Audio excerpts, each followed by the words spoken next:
Welcome to the MuseCast, where we squeeze every last drop of inspiration out of Sunday. Okay, wait. He's looking. I knew it. See? Well, I thought you were done. No, you had this. You had that look in your eye, so I knew you were up to something. I have no look in my eye. Hi.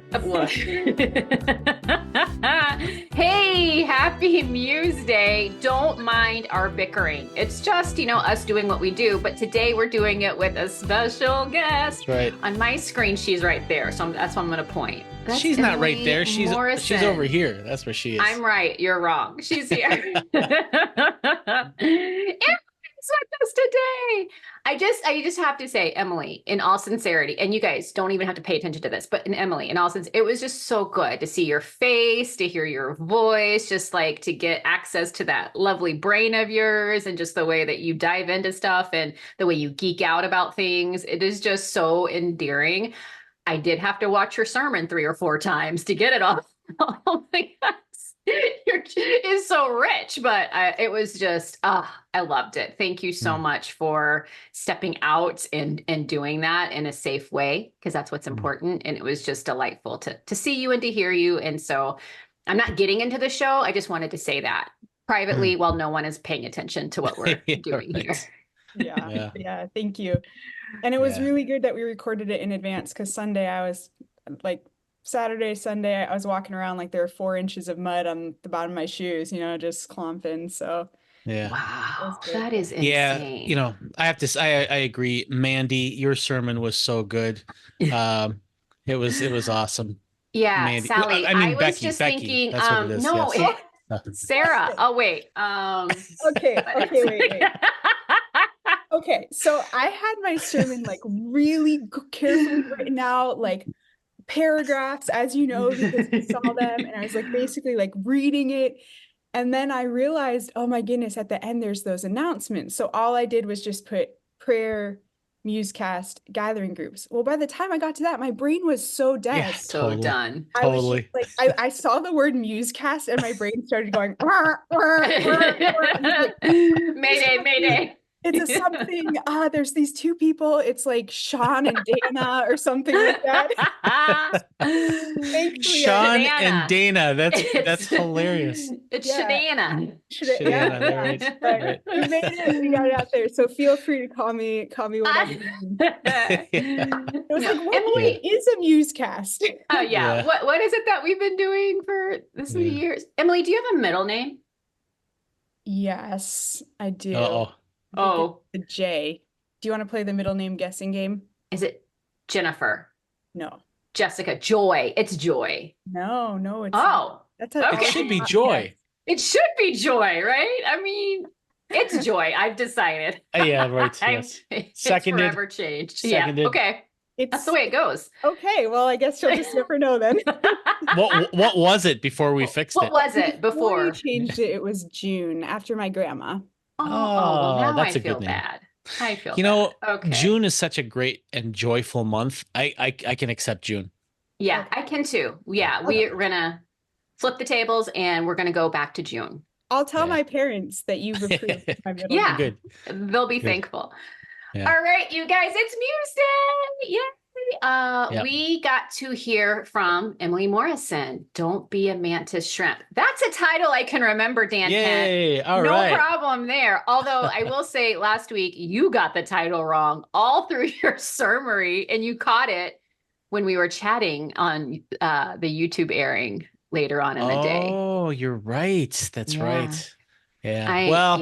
I lovingly like to bring up Dan's few mistakes because just to balance the things out of it, because I'm always mucking things up. But anyway, that is so not true. Oh my goodness. Don't be a Mantis Shrimp. We got to hear from Emily. This is Unveiling, but this is a sub series of the Unveiling. Good heavens. And I'm really, I know we're only 2 weeks in, but the more we get into this sub series, just the more excited I get about what all we're going to be diving into. And so Dan's going to have a summary.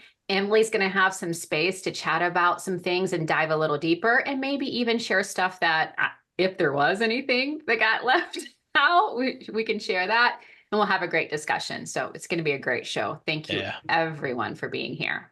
Mm-hmm. All right. Well, I'm going to go do the summary then. Yeah, you are.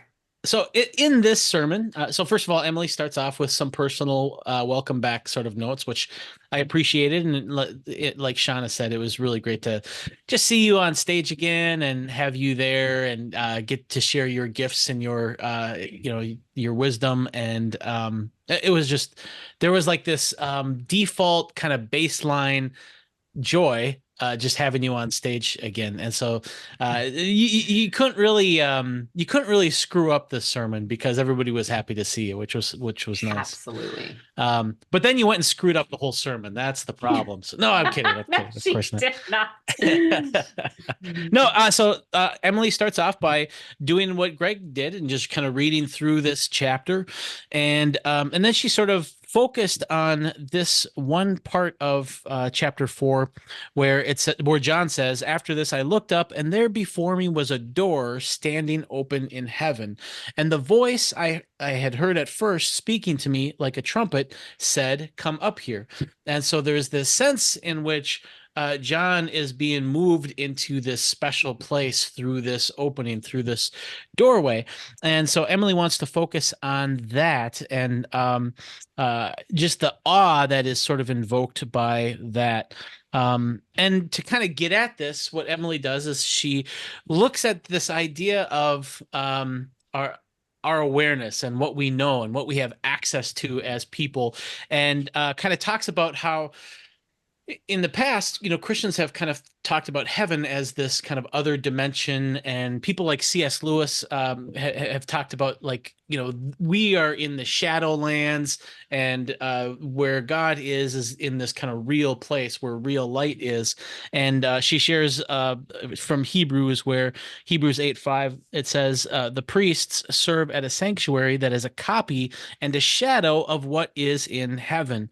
And then later on, Hebrews says, "The law itself is only a shadow of the good things that are coming." And C.S. Lewis builds on this idea, and he calls life here Shadowlands. And Emily taps into Lewis's book, The Great Divorce, where the Shadowland is less real than the place where God is. And it's such a great book. I encourage. It's only like 100 pages, so people should give that a peek because it's really good.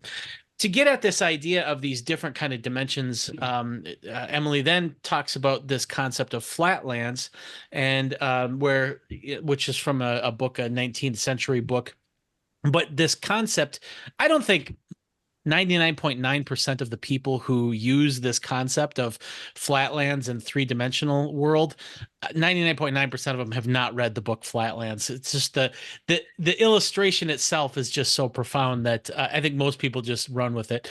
And basically the illustration is, if you imagine a piece of paper with squares and circles, they're going on living their happy lives as squares and circles, but then all of a sudden a sphere shows up, and a sphere, in some ways, it's like, I think it's a circle, but it's also different. And that three-dimensionality, it would be really hard for people in two-dimensional world to understand that three-dimensionality.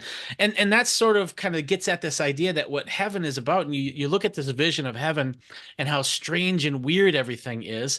That's sort of, I think, John kind of like tapping into this is a different dimension, and this is the best that we can do to describe this. And I think Emily captures that really well. And so we're living in this two-dimensional world. We're living in this shadow land, which isn't as real as the place that God is calling us to. And so how do we get at that? How do we see what that is really like? How do we see real life? And that's where Jesus comes in. Jesus shows us what that life is like. And Hebrews 1:3 says that the Son is the radiance of God's glory, the exact representation of his being. Or as Jesus tells his disciples, "When you see me, you see the Father." And so there's something about Jesus that reveals what real life is. And to kind of get at this kind of epiphany that we can have about this other place, Emily then talks about this book. It's called An Immense World, and she's sort of gotten Greg and I hooked on this book as well. But in An Immense World, there's this concept that the author Ed Young uses. It's called an umwelt, UMWELT, but the W is pronounced like a V or like two V's together. And basically, the umwelt is sort of this sphere of awareness that we have, this sphere of perception that we have. And for a long time, people thought that, humans we had five sentences. And so we could see everything there is to see and hear everything that there is to hear and touch everything there is to feel. But it didn't take long for serious kind of thinkers and kind of scientists to realize, man, there's a whole lot more here in this world than we have access to with our limited senses. And so this book sort of untaps like all of these different types of realities around us that other animals and creatures can experience through their senses, but that we cannot. And so this kind of brings us to sort of Emily's thesis, because there are these animals that can see things that we can't, but then there are these other critters who they could see a lot more, but they choose not to. They end up limiting what they actually perceive, even though they have access. And so an example of this would be the mantis shrimp has just exponential abilities to see things, but they dumb everything down to just a few visual categories. And I'm probably botching that a little bit, but so the mantis shrimp has access to all of this truth and reality all around them, but instead they focus on all of this like simple kind of stuff.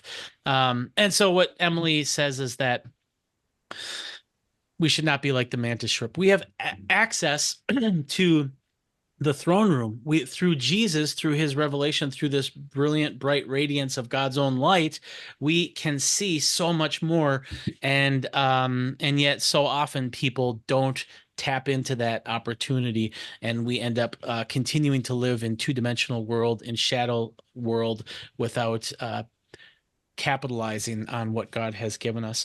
And then Emily just kind of closes with some notes, and in a particular, her experience with our friend Marie Wang before Marie passed away from cancer, or I should say before cancer killed her, which how I like to say it. But that was a great moment too, because Marie had touched a lot of people in our church, and so I appreciated hearing that as well. And there's a ton there that I skipped over, but that is my summary. And did I screw anything up on that? Nailed it. All right, cool. Yeah. Dan always thinks he misses something or botched something, and we all know, no. He's the master summarizer, so it's all good. Well done. Yes, well done, Emily. I could spend a while talking about all the things that I mentally was surprised by and had to dive into a little bit, because I learned quite a bit. So again, thank you for that. And when I say I had to listen a few times, that's not because it's just because there was so much that I wanted to be sure that I got it all.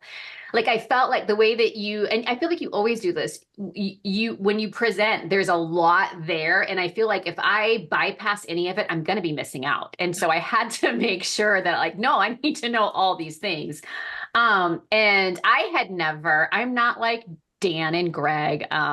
They're a bit more nerdy than I. And so, yes, they've been diving into this book that you recommended. And so, but for me, this is my first time hearing about umwelt. And so that was really fascinating. And I will say, very humbling, honestly, because it's just, I feel like as humans, and maybe this is just the humans I interact with, and maybe you guys don't experience this at all, but I feel like as humans, we just think that we're all that in a bucket of chicken. We just think we know all the things, and we're superior, and we're above all, and we have dominion over. And it's just this, honestly, no, we are actually quite limited. We limit ourselves. And one of my favorite things, and I don't want to mess it up because it was a quote from Yang, I believe. It's this world is it's all that we know, right? It's to us, everything that we see and can feel and can touch and all of that, it's all encompassing. It's all that we know. So we easily mistake it for all that there is to know. And I don't think your intent was to humble me. but that was that was an outcome, which was great. Honestly, it was really good. It just is kind of like, it puts me back in this place of awe and wonderment. And it even helps me to circle back to the previous sub-series, The Letters to Woodland Hills, about rekindling that first love, just recognizing the majesty and the sphere of life that is beyond what we can see and know. But if we have the eyes of faith, we can tap into that, because there is so much in our reality that's pretty less than ideal. And if we focus on that, it would be easy to get bogged down. But when we do have the eyes of faith, like you talked about, when we allow our umwelt to be expanded, then we can see with the help of Jesus, because he is the one that shows us the light in a different way. And so I just thank you for that. It's not lost on me the year that you've had. In fact, you and I, Emily, got COVID at the same time last year. Yeah, because I remember it was... No, I think you gave it to me. No, I'm kidding. Because I remember when you heard I was sick, you texted me and you're like, I'm so sorry. Did I give you COVID? And I was like, no, I think actually it was my husband. So you're good. You're good.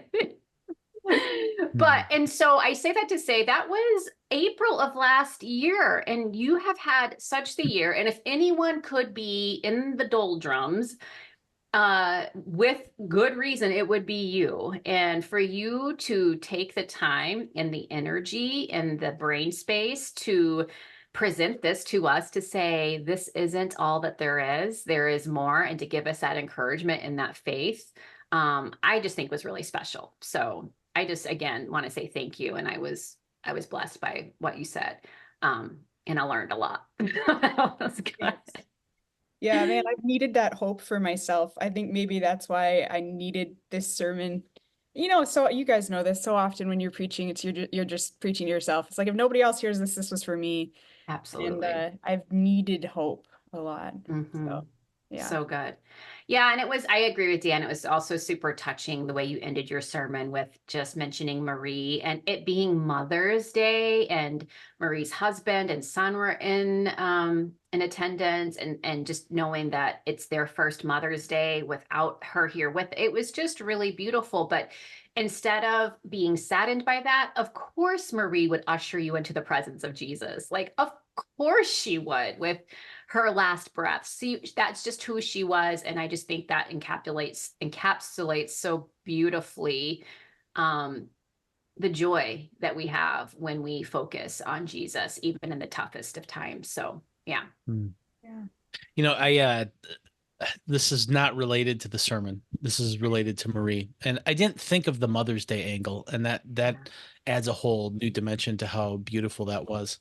But like, I have all these, you know, I've had many acquaintances who are doctors, because I worked at a hospital, and it's like, if you didn't know that they were a doctor right away, you would know within just a few minutes, because doctors tend to tell everybody that they're doctors. So they like to. I knew Marie for like 3 years. I didn't know she was a doctor. Isn't that weird?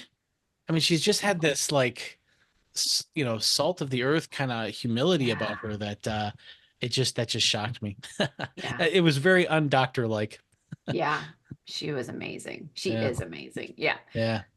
But we don't want to be down in the doldrums here on the MuseCast. So, Emily, it is hard for me to think, because Dan and I always talk about, you know, and even Greg, when we've had him on, or Cedric, like, you know, you start with all of this, and then you have to whittle to get it to an amount of content that would fit within the allotted time of a service that we have, for a variety of reasons.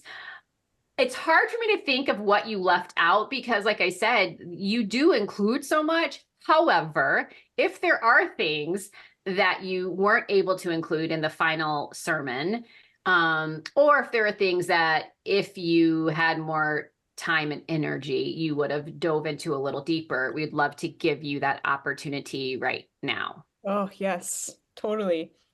Well, I'll let you guys in on a little secret. I don't know why I'm leaning towards the camera. But no, shh. Don't tell.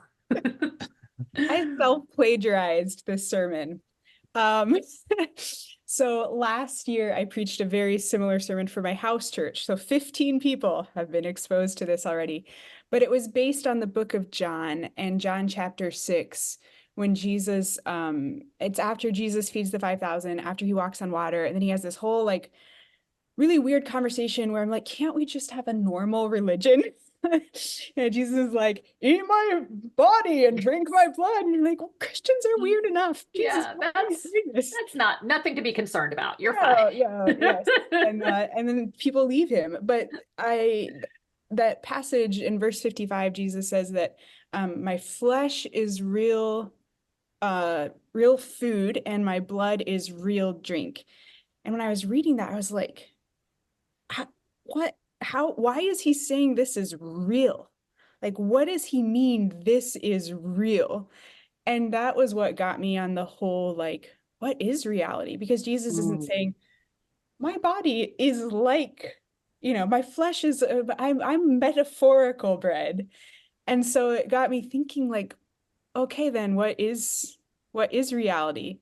And that idea in Colossians that all of reality is found in Christ.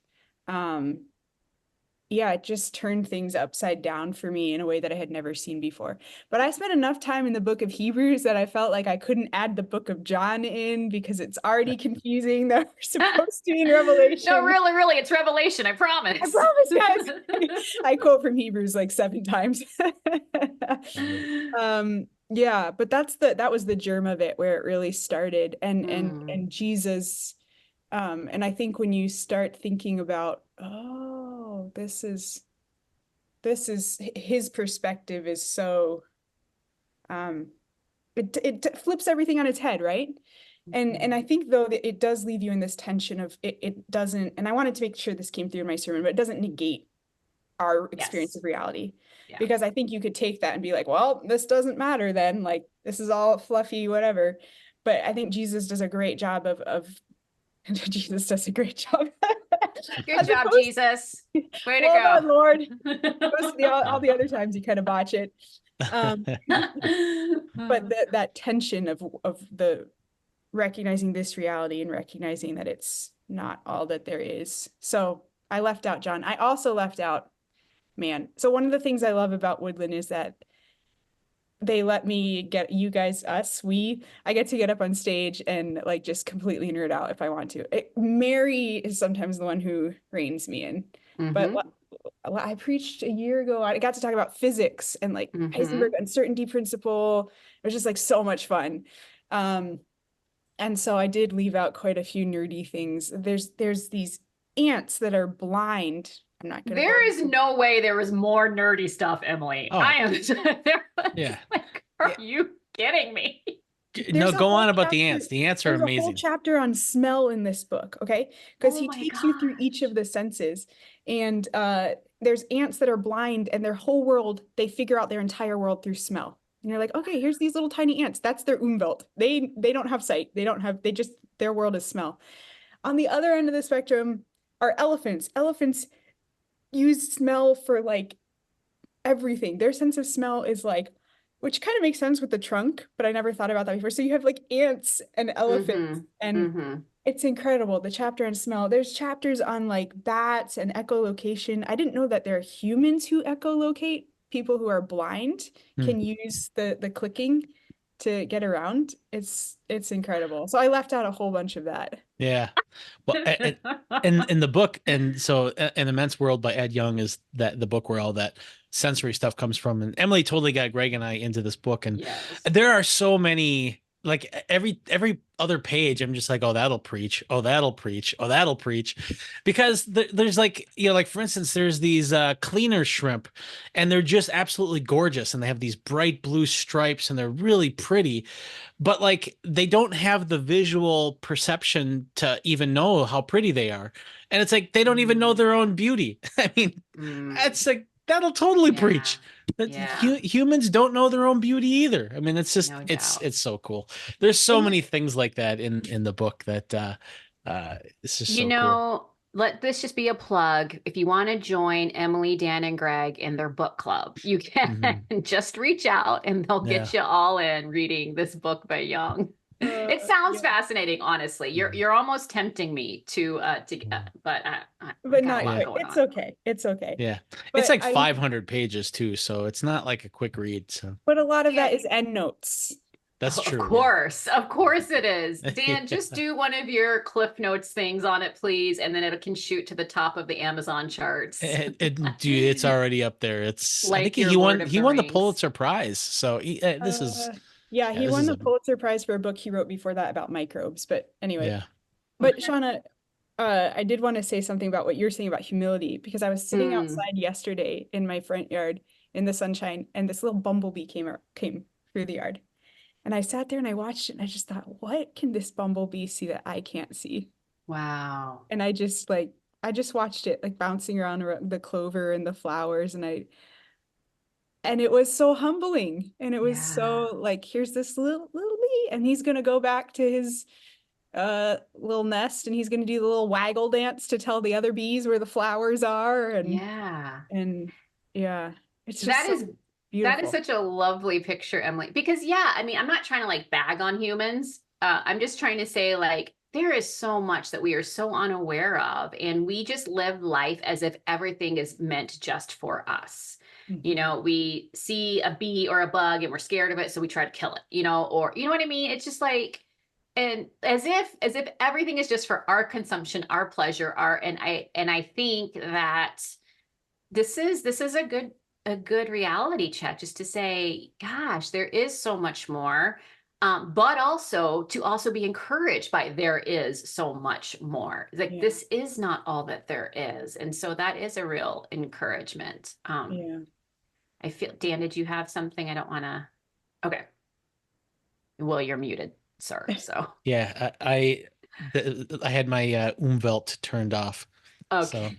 So If I would allow it, Dan would probably just go to town with you and he in a conversation about the book. So do you have it handy there, Dan? Do you want to like No, hold I it up don't for have folks? it. I do not have it with me, unfortunately. So Dan can't. yeah, I'm sorry. I don't have it right here. I've got a ton of books on Revelation. I've got two different translations of Augustine's Confessions. So I got lots of good stuff here, but nothing. I don't have that one. Well, Emily did show it in her sermon. So if you are curious, there will be a slide. You can just scroll through and see, because I don't want to make Emily go tripping around her house to find it. So yeah, if you're interested, you can find it in the sermon for sure. All right. Well, I do want to ask you a question, and this isn't a right or wrong answer type of thing. It is just through that lens of encouragement. And I do love how you said, our future hope does not negate our present sufferings. And we know that about Jesus. We know that about our Father. Like, he cares. He is concerned. We can see that in scripture. Hopefully you have sensed that in your personal lives. Like, he is not unaware of the things that we go through, the trials, the tribulations, the sufferings, the anxieties, the inconvenience. He's not unaware of that, and he's not aloof to those certain things. And Dan likes to do this little motion, which my back is out. So Dan, like, do your little, yeah. Are you talking about this one? Yeah, that one. Like, it's okay, folks. It's gonna be fine. Just, that is not who God is. And so I'm just wondering if you could give a bit of an encouragement, like for those who are just in the midst of their struggle, whatever that may be. And that is all they can see, because that feels very real to them. That is all that they can tangibly touch. That is all that they can smell. Like, that's all, they're surrounded by it. How can what you shared with us from the heart of God, in just some very real ways, help folks not stay in that place or get completely just eaten up by that? I was hoping that you guys would have the practical stuff. I'm not into that. You just want to do the nerd stuff. I get it. Exactly. Something that's been helping me recently, like very recently, is Greg's deal about taking refuge in the throne room and like taking a break. It seems there's a word. It's like Okay, so for Lent, I gave up the news and I gave up social media. And I just retreated into, not away from the world, like I knew all that stuff is going on, but I sort of just like gave myself the freedom to not be consumed every day by like, oh, this other awful thing is happening. This other awful thing is happening. And it was it was like yeah, it was like a retreat. It was like a rest. And I think that message that Greg gave about retreating or taking a rest or finding refuge is similar in a spiritual way. Like in my suffering, it it can be all consuming and all you see and all you feel. But if you can just if you can just retreat for a little while and just take a break, and it's easier said than done, so I don't know if that's very helpful, but I've been the last 2 weeks, I've been in my mind envisioning going to the Crystal Sea and just like, okay, just like taking some deep breaths and yeah. I don't know if I have something else off the top. I think that's good. That's great. Yeah, for me, like I think that the conversation of umwelt in particular, I think that, you know, for there is a sense of absolute hopelessness in a world without God. I mean, if like you look at how bad and how dark and lightless the world is, like that's when we trust that there is a real light, when we trust that this is just shadows and the reality is yet to come, when we trust that there is this other dimension that transcends this dimension, we can see these things in a scope that makes them easier to tolerate. And when, you know, the New Testament says that, you know, God says, I have not given you anything that you cannot endure. Well, you look around and you're like, well, I know, but people are dying, so clearly they didn't endure it. But you have to take that in the context of God is bringing us to this other dimension. God is bringing us to this other side of the Shadowlands that we're in. And so for me, it's like, okay, that now everything that I see here, there's a path to something else. Like, for instance, I'm just struck by the fact that, you know, God is calling us into eternal life, and we are told that God made us to dwell with him for all eternity. And yeah, there was this fall and things got all messed up. Okay. And there's a lot of theology around that, but the original plan was for us to dwell with God forever, and God's promise is that we will dwell with him forever. And then you look at the physical world, and there's just so many really curious things. Like, for instance, the fact that, you know, we wake up every 3 days with a new pancreas because the cells reproduce, and our skin cells reproduce, and, you know, we lose our baby teeth and then we get new teeth. And it's like, well, why can't like that system just keep going? I mean, we have the system in place to have new teeth every few years. I mean, we're like, there's so much about us that seems geared toward eternality, even though we have death and stuff like that. And it's like, without God, that stuff is just kind of, it seems like we've been kind of, I don't know, I'm trying to think of the right word. We've been huckstered in some way. You know, it's like, man, look, why can't we just keep this going? But with God, we realize that no, that was the plan, was for us to live forever. And so for me, this idea of umwelt, and this idea that, look, there's more going on than we're aware of, it just opens up the scope of hope. When we are in a situation that is suffering, when we feel discouraged, there's just a lot more access to put our hope in. Because if we think we know everything and yet we're still suffering, then there's no hope.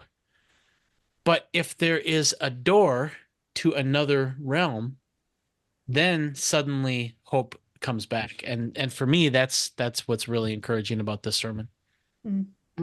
So good. Yeah. I do love the story you shared of your nephew, and it makes me think of, you know, I'm a mom of 4 kids, and just the idea that we talked about this last week, time with God is it's different. And so it speaks to me the ability for him to be with us in a moment, comforting us, suffering alongside of us because he loves us so much, while also at the same time in a future moment where he knows it's going to be okay. Right. And so like as a mom, because I have the benefit of age, like when my kids go through something, I can and they think it is the end of the world, the end of their world. I can honestly love on them and comfort them. I can hurt with them because you don't like to see someone you love in pain, but also at the same time knowing like, oh babe, this is not gonna define you. This is not gonna be the thing that even matters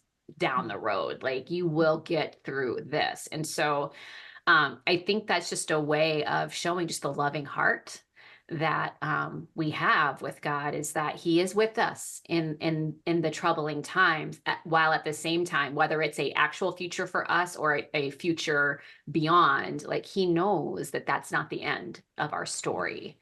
Yeah. And so that was really encouraging and something that I was reminded of through your sermon. Don't be a mantis shrimp.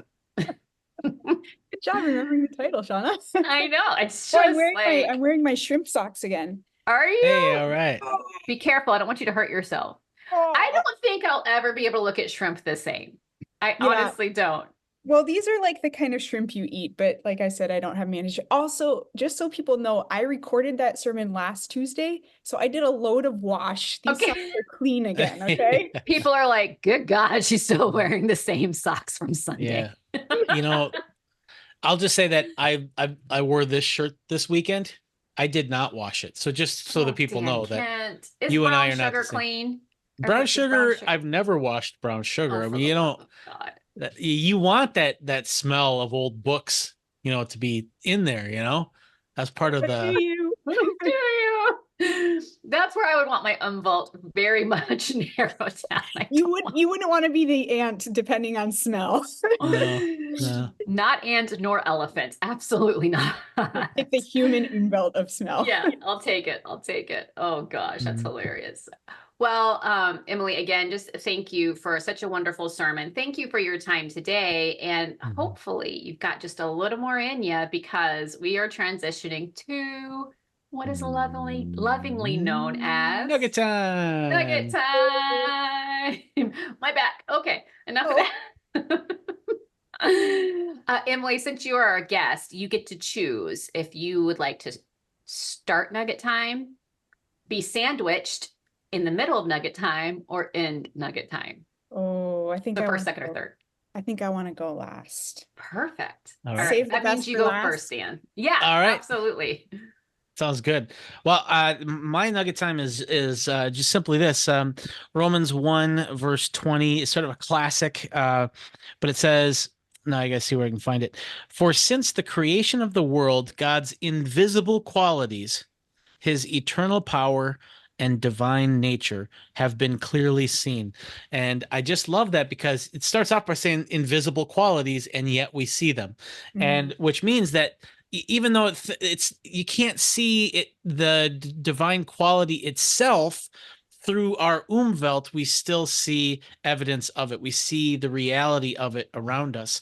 And I just think it's interesting, as I suspect that when we don't acknowledge God, part of it is because we don't understand the inference, and maybe there's a lot of reasons why we don't make that inference. But I also think one possibility is that we can suppress that reality, because there's probably many reasons why we might suppress that reality. But it's interesting, because the fact that you have all of these creatures who have these different umwelts, and they can interact with reality in different ways, there is this sense in which God's invisible qualities can be seen even more as we understand the umwelts of these other creatures. And it's what's interesting to me is that means that a disregard or a violence or a diminishing of the importance of God's creatures will suppress or will constrain our own ability to perceive God's invisible qualities. And so there's this kind of inherent reward in taking care of the earth and the animal kingdom, in that it helps us perceive more of God's invisible qualities. And I just think that that's fascinating. And that is my nugget. I love it. That's so good. I cheated because I already shared what I consider my nugget a little bit earlier, but it is, I just kind of want to reiterate it. All that we know is not all that there is to know. And while, yes, that is a very humbling truth, it's also, it like takes the pressure off. Like there is a lot I don't understand. There is a lot of things that I can't reason out. And there are a lot of things that I just think like, why? And I don't know the answers to that, but the beauty of it is I am held by the one who does.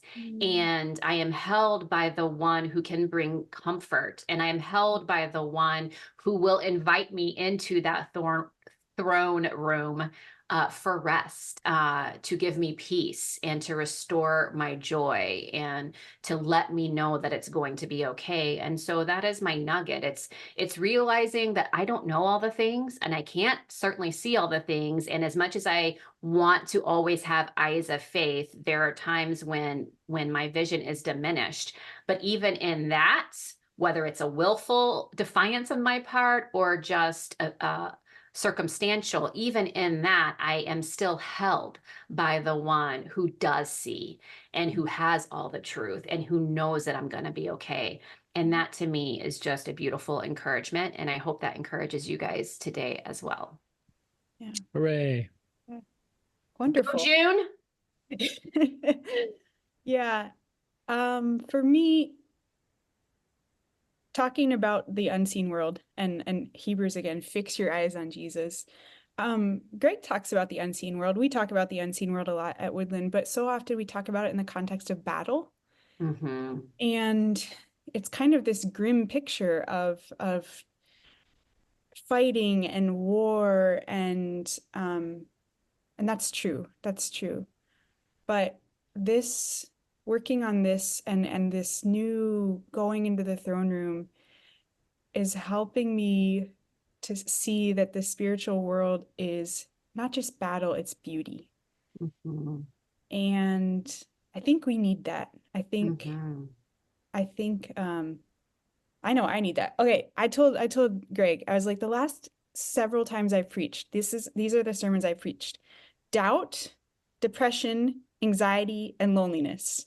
Like I like want to preach on something else, and so and beauty. And so the idea of like, it's not just battle, it's beauty going on. And I think like there's something comforting about that like like those shrimp, that the other kind of shrimp that Dan mentioned, that don't even know that they have this beautiful blue color, and that, like someday, like that, I don't know, I just look forward to it so much, that this whole invisible world that the bees can see, that we're going to be able to see, but even beyond that, like this whole world of how things are meant to be and who we are meant to be is there, and like that is ahead of us, the jasper and the ruby and the emeralds and the rainbows.